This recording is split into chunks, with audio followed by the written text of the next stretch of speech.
Welcome back to more geometry. Let me disconnect this real quick. Stop it there. All right. Today we're talking about parallel lines, or proving the parallel lines. Sorry. So, back in 3.6 and 3.7, one of those two, we talked about special kinds of lines. Just talked about how when we have parallel lines and a transversal happens, certain angles happen, So, and more specifically, 4 types of angles. So there's 4 types of angles that happen because of the parallel lines that make them unique. Okay. We talked about our corresponding angles. That's one of them. Their 2 angles are in the same position each other. So corresponding angles. Corresponding.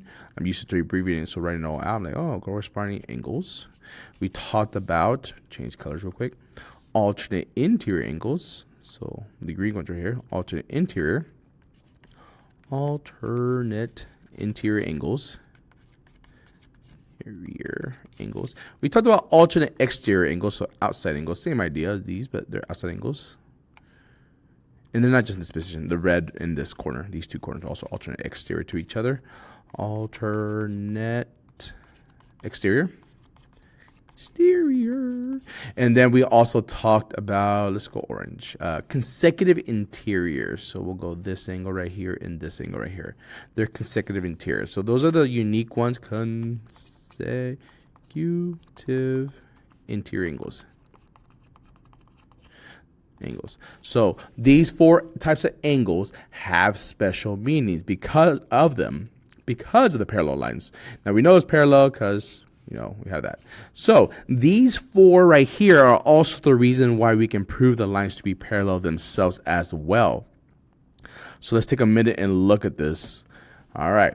So our first one says that, hey, if I can show that my corresponding angles are congruent, that proves the lines are parallel. So these 4 right here are the reasons we can use those 4 and prove the lines are parallel.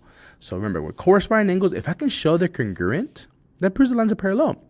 So lots of the homework today, they're going to just ask you like, okay, so I need you to try to prove these 2 are congruent by finding a value of x. So what should x be here that will prove these 2 lines are parallel? So when it goes to doing the work, what do we do here?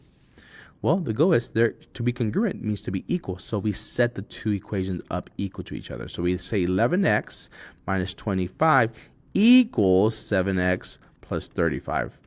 Okay, and then we work the math from there. So we'll go plus 25 minus 7x and minus 7x. There we go. In doing so right there, we end up having 4x equals 60. And then, of course, you divide both sides by 4. You're getting x equals 15. So x equals 15 is the answer. So there's not going to be a lot of proof to call them proofs. We will do one because there is one in the homework and there's 4 on the test.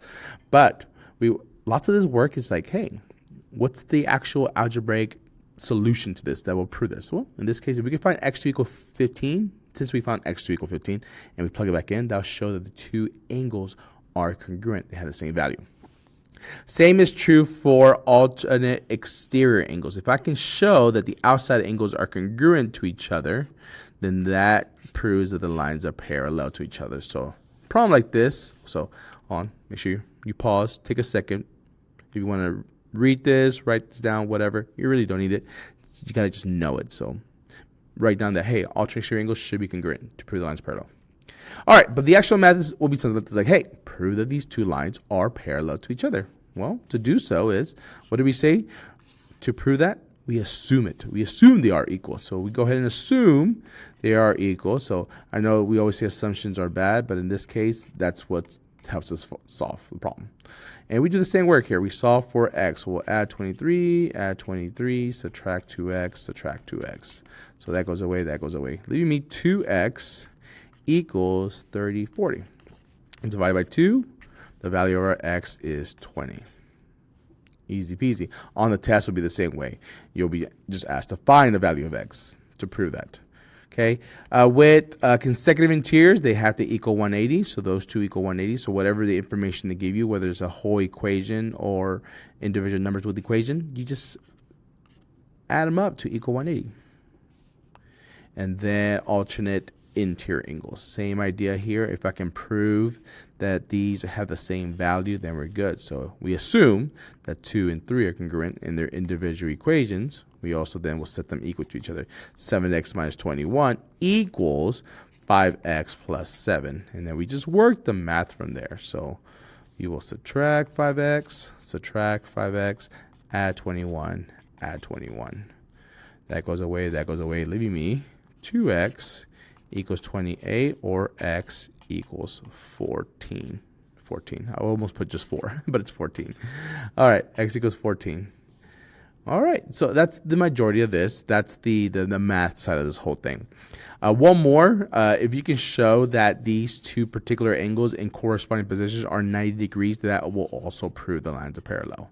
Again, you can also look at it as just corresponding angles, like they should be the same regardless. But in this case, this is a special proof specifically for perpendiculars. All right, but let's look at our proof here. Our proof will be on your test. Not the exact same one, but very similar one.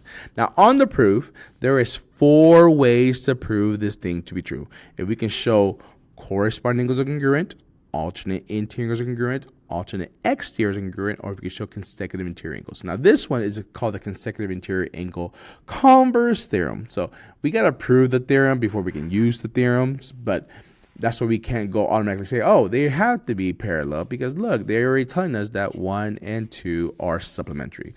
That would be true if we were like just directly bam there, but they're having us not use that theorem. So we're going to do the other 3, one of the other 3. So we got to show alternate interior, alternate exterior corresponding. That's it. So we'll start with the given information. Angle 1 and angle 2 are supplementary. That is given. Now, they have this 3 down here. There's a reason. So looking at the 3 angles, which one can we show are congruent to prove things are parallel? Well, 1 and 3. That's the goal. We got to somehow get 1 and 3 to be congruent. But let's start with the given information. We know that 1 and 2 are supplementary. So those 2 equal 180. So we're going to say that. That's our next step. Angle 1 plus angle 2 equal 180. We call that the supplement theorem. Remember, the supplement theorem says if you have 2 angles that are supplementary, then they equal 180. All right, so now we got to somehow bring in 3 into this. Well, the for sure relationship that we can establish here is between 2 and 3. Those 2 right there are a linear pair. So that means angle 2 plus angle 3, or not plus, sorry, angle 2 and angle 3 are supplementary.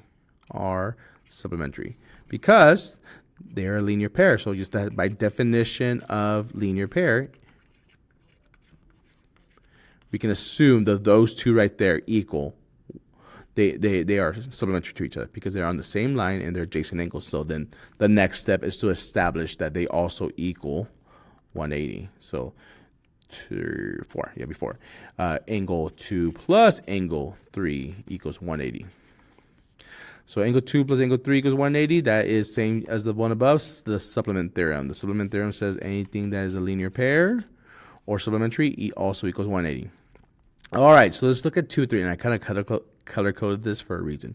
So you can see these 2 right here are the ones that are really going to cause all the work to happen. So if we know 1 and 2 equals 180, and 2 and 3 equals 180, so we know 2 different angles, 1 and 3, make the same value, 180, with angles 2.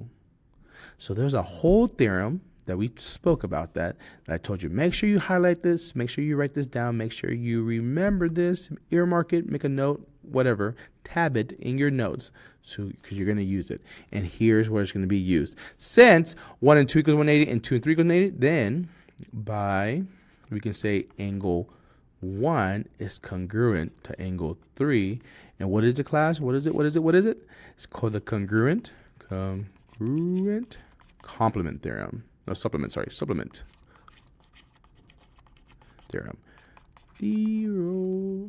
Theorem. Now remember, the congruent supplement theorem says when 2 different angles are supplementary with the same one angle, those 2 angles are congruent to each other. It also works for the congruent complement theorem. If we know 2 angles are complement with the same one angle, it's the same thing.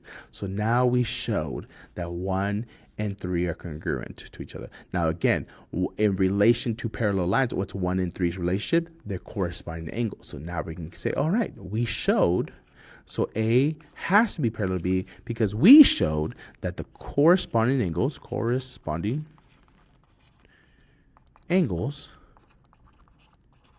are congruent. So that's going to be your job. You can replace this with, we showed alternate interior angles congruent, alternate exterior angles congruent, corresponding angles congruent, or we can eventually show consecutive interior angles are supplementary. We'll do another one in the review for the test so you can have another example, but there'll be one just like this on your test. So make sure you're ready for that. All right, last 2 examples here. We talk about same thing to prove that these 2 lines are parallel and in relation to each other. These 2 should be corresponding. So the math will be we set them equal to each other. Same thing. 6x minus 3 equals 2x plus 1. You solve this, you get x equals 1. All right, x equals 1. Is that right? So we subtract that. 2, add that 4. Yeah, x equals 1. All right. And the last one, same thing. What are these 2 relationships to each other? They're alternate exteriors, so they should also be congruent. So we'll say 9x minus 12 equals 6x plus 6. We do the math. We end up getting x equals 6. All right, y'all. Hopefully that helps. And you have a great rest of your day. Bye.